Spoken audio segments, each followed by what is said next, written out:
Hello students, good morning, good afternoon, good evening. How are you all? कैसे हो आप लोग? I hope you all are doing well. आप लोग सभी बहुत अच्छे होंगे। मैं भी बता देती हूँ कि मैं भी बहुत अच्छी हूँ। So welcome back to our channel finance career. मैं हूँ रिक्षा सिंघानी, आपकी मेंटोर। और हमने प्रीवियस क्लास में क्या पढ़ा था? जीके जीएस का टोटल जो भी क्वेश्चन आया था वो पढ़ा था हमने 2023 के पेपर में। ठीक है, आज हम लोग कवर करेंगे इंग्लिश, राइट?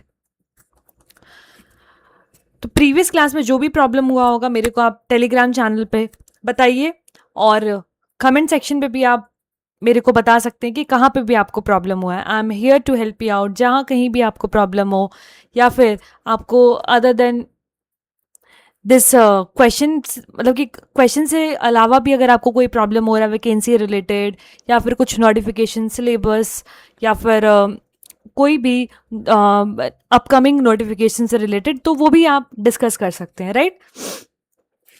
तो चलिए आगे बढ़ते हैं आज के क्लास पे। तो before I start my class, link मैं डिस्क्रिप्शन बॉक्स में डाल दूंगी अपने वेबसाइट का। आप एक बार वेबसाइट जाके गो थ्रू कीजिए, तब आपको पता चलेगा क्या हम लोग एक्चुअल में प्रोवाइड कर रहे हैं। ठीक है, तो उसके बाद आप एक बार स्क्रॉल डाउन करेंगे तो आपको दिखेगा फाइनेंस कोर्सेज। यहाँ पे आपको जितने भी अपकमिंग एग्जाम है वो आपको यहाँ पे देखने को मिल जाएगा। तो you can enrol from here, and if you want to see details you can check here. ठीक है, तो जितने भी अपकमिंग वैकेंसीज आएंगी आपको यहाँ पे दिख जाएंगी। अगर मान लीजिए आपको ये पता करना है कि कौन कौन से सब्जेक्ट की वैकेंसीज आ रही है, कौन कौन से डिपार्टमेंट की, तो आप यहाँ से भी देख सकते हो। ठीक है, आप अगर पॉपुलर मॉक टेस्ट की बात करेंगे, तो आप नीचे स्क्रॉल डाउन करेंगे तो जितने भी लेटेस्ट वैकेंसीज है मॉक टेस्ट की, वो भी आपको यहाँ पे अपडेट कर दिया गया है। और पीवाईक्यू सीरीज आपके कोर्सेज में अवेलेबल रहेगा। ठीक है, चलिए स्टार्ट करते हैं आज का class without wasting any time.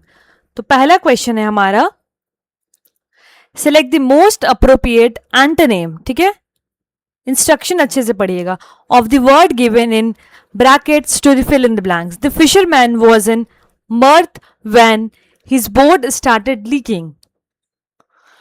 तो यहां पे आपको मर्थ का एंटोनिम बताना है। तो ऑप्शन क्या? फन, मिजरी, मेरीमेंट और प्लेजर। तो मर्थ का मीनिंग क्या होता है? मर्थ का मीनिंग होता है हैप्पीनेस, हैप्पीनेस, अम्यूजमेंट, उसके बाद आपका हो जाता है लाफ्टर और चीयरफुलनेस, चीयरफुलनेस। ठीक है, चीयरफुलनेस, समझ गए? मतलब बहुत ज्यादा खुशी होना, ये इसका मतलब होता है मर्थ का। तो हम लोग को अपोजिट मीनिंग देखना है, क्योंकि यहाँ पे एंटोनिम पूछ रहा है आपसे, है ना? तो एंटोनिम आपको देखना है। तो फन मतलब हो गया बहुत ज्यादा खुशी होना, है ना? प्लेजर मतलब भी सुख होना होता है। और मेजरी मतलब क्या होता है आपका? Great unhappiness, suffering, distress. इसका मतलब ये होता है ग्रेट अनहैप्पीनेस, उसके बाद सफरिंग, फिर डिस्ट्रेस। ये सारा क्या हो जाएगा? Similar in meaning. तो आपको अपोजिट पूछा था, तो मर्द का सिमिलर मीनिंग होता है हैप्पीनेस, अम्यूजमेंट, लाफ्टर, चीयरफुलनेस। तो अपोजिट क्या हो जाएगा? मिजरी। ठीक है,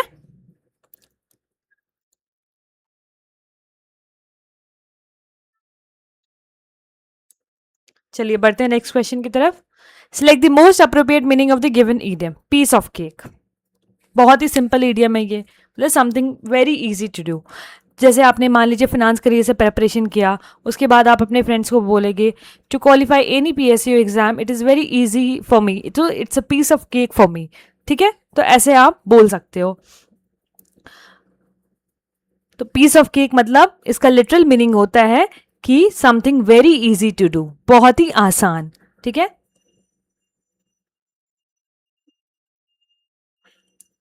चलिए आगे बढ़ते हैं next question. Select the most appropriate option to the fill in the blanks. In Gujarat, there is a river called Saraswati that dashes in the Aravalli Mountains and runs for 350 km. In Uttarakhand, there is another Saraswati river dash is a tributary of the Alaknanda.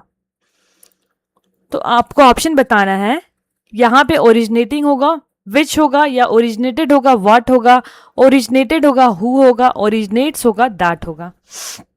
बताइए। तो sentence क्या है यहाँ पे, a river called Saraswati that dash in the Aravalli mountains. तो यहाँ पे subject क्या है, अ रिवर क्या है, सब्जेक्ट है, ठीक है। तो रिवर क्या है, एक सिंगुलर नाउन है, रिवर क्या है, सिंगुलर नाउन है। तो क्या हो जाता है, रिवर क्या हो जाएगा, ओरिजिनेट हो जाएगा। तो रिवर क्या है, सिंगुलर नाउन है, तो रिवर ओरिजिनेट्स। तो यहाँ पे ओरिजिनेट नहीं होगा, एटेड नहीं होगा, और ओरिजिनेटिंग नहीं होगा। तो a river call Saraswati that originates, originate. तो इसमें आपका रूल क्या लगता है, singular subject, singular subject plus verb की फर्स्ट फॉर्म ई और ई एस, ठीक है, प्लस ई और ई एस। तो आपका इसीलिए यहां पे आ जाएगा ओरिजिनेट। जैसे the river flows, the river flows, या फिर द ट्रेन रन्स, रन्स। तो यहां क्या लग रहा है, subject plus verb plus ES form. तो ये हो गया ईएस फॉर्म, ये हो गया वर्ब, ये हो गया सिंगुलर सब्जेक्ट, ठीक है, समझ में आया। तो इसीलिए यहां पे ओरिजिनेट लगेगा। सेकेंड ब्लैंक की बात करें हम, तो another Saraswati river dash is a tributary of Alaknanda. तो मतलब क्या हो गया, यहां ब्लैंक के बाद क्लॉज है जो रिवर के बारे में एडिशनल इंफॉर्मेशन दे रहा है। तो यहां पे क्या हो जाएगा, दैट रिवर, वो सेम रिवर की बात कर रहा है, तो river that is a tributary, ठीक है। तो इसीलिए यहां पे दैट आ जाएगा। तो in Gujarat, there is a river called Saraswati that originates in the Aravalli mountain and run for 350 km. In Uttarakhand, there is another Saraswati river that is a tributary of the Alaknanda. Got my point? तो ऐसे आपको concept याद रखना है। तो क्या है, तुरंत तुरंत क्वेश्चन बनेगा। क्वेश्चन नंबर 4, आई होप आपको यहां तक समझ में आया है जो भी मैंने आपको बताया है, ठीक है। Select the most appropriate synonym, instruction अच्छे से पढ़ना है, सिमिलर इन मीनिंग पूछ रहा है। We all assemble together in the morning for prayer. Assemble मतलब क्या हो गया, गैदर, गैदर, ठीक है। गैदर मतलब हो गया टू कम टुगेदर, या फिर टुगेदर टुगेदर,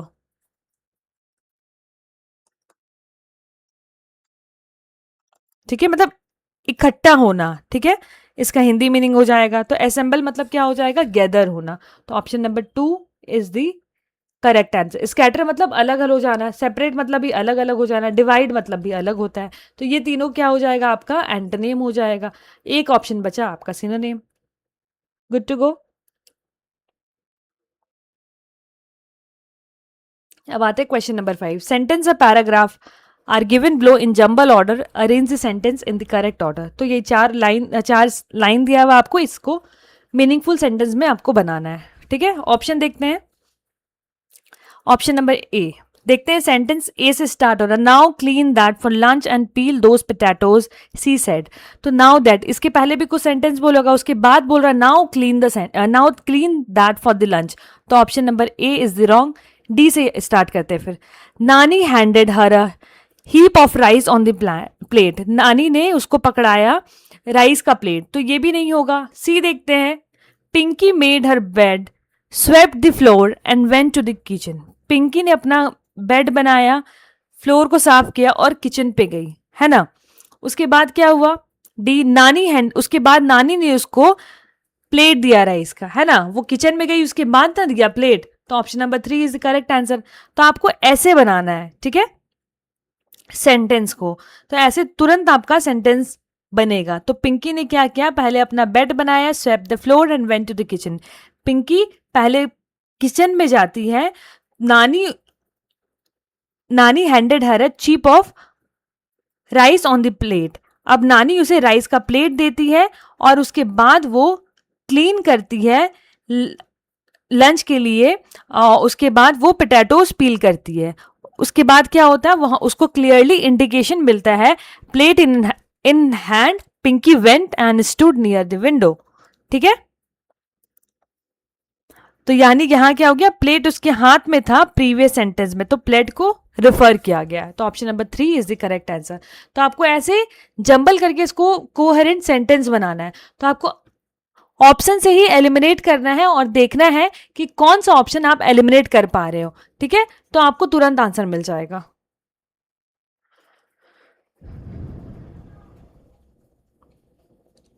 अब आते हैं नेक्स्ट इडियम एंड फ्रेजेस का क्वेश्चन, स्पिल द बीन्स। तो to tell the people secret information, बोलते हैं ना स्पिल द बिन।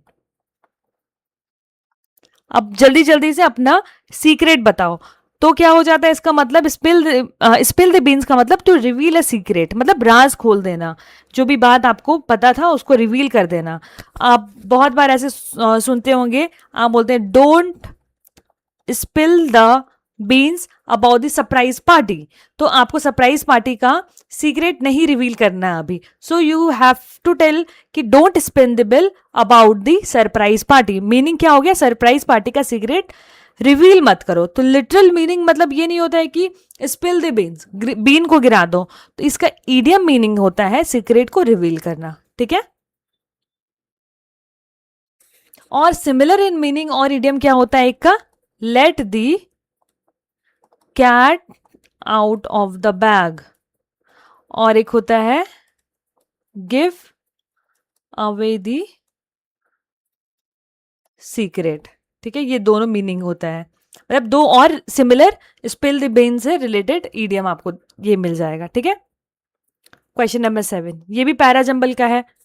तो आपको ऑप्शन देखना है, उसके बाद आपको आंसर मार्क करना है। पढ़िए क्वेश्चन। तो ऑप्शन ए में क्या है, सेंटेंस ए से स्टार्ट हो रहा है। वन नाइट नसरुद्दीन होजदा awoke thinking he had heard a strange noise outside his window. चलिए एक बार मान लेते हैं ए से स्टार्ट हो सकता है, ठीक है, ए पहले लेते हैं। उसके बाद B, who goes there shouted the होजदा, वहां कौन गया, हौजा ने साउट किया। Looking out he saw a suspicious white figure, hearing no reply Nasiruddin took out his bow and arrow and shot in the direction of the mysterious figure। तो यहाँ पे figure की बात हुई, तो इसके बाद ये मारेगा ना तीर, मतलब अपना जो बो एंड और एरो था, तो बी के बाद डी आएगा, है ना, बी के बाद आपका डी आएगा। तो बी डी कहाँ पे आ रहा है, बी डी यहाँ पे भी नहीं है, बी डी यहाँ पे है और बी डी यहाँ पे है। तो ये भी एक बार मान सकते हैं और एक बार ये भी मान सकते हैं। अब देखते हैं फिर से। तो one night Nasiruddin Hosda awoke thinking he had heard a strange noise outside his window। उसके बाद ये बात कर रहा है, उसके बाद बी आ रहा है क्या, who goes there, no। उसके बाद आपका आएगा looking out he saw a suspicious white figure। अब उसने बाहर देखा तो उसको एक suspicious white figure देखा, तो उसने क्या किया, उसने पूछा who goes there, वहां कौन गया है, shouted the Hosda। उसके बाद फिर उधर से कुछ आवाज नहीं आया तो उसने अपना बो एंड एरो निकाला। तो ये क्या है, करेक्ट फॉर्मेशन बन रहा है। Option number 4 is the correct answer. तो आपको सेंटेंस बन रहा है, और जितना जितना आप प्रैक्टिस करोगे आपको फिर विद इन 5 सेकेंड आप हर एक क्वेश्चन सॉल्व करोगे, ठीक है। अब ये क्या है, सिनोनिम का क्वेश्चन है। Father was in a dash solemn mood so we all sat quiet. तो यहाँ पे सोलेम का मीनिंग आपको बताना है, सिमिलर इन मीनिंग। तो सोलेम मतलब क्या होता है, सीरियस, ग्रेव, फॉर्मल, मतलब गंभीर होना, इसका लिटरल मीनिंग होता है। तो यहाँ पे क्या, serious, father was in serious mood. तो option number 4 is the correct answer. Excited दो तो ये नहीं थे, लाइवली भी नहीं थे, जॉयफुल भी नहीं है, ये तीनों क्या हो जाएगा, एंटोनिम हो जाएगा इसका, okay. Moving to our next and the last question. Nani liked a clean house and she could be dash very strict about it. It was only last year that she dashed out the nest of the sparrow।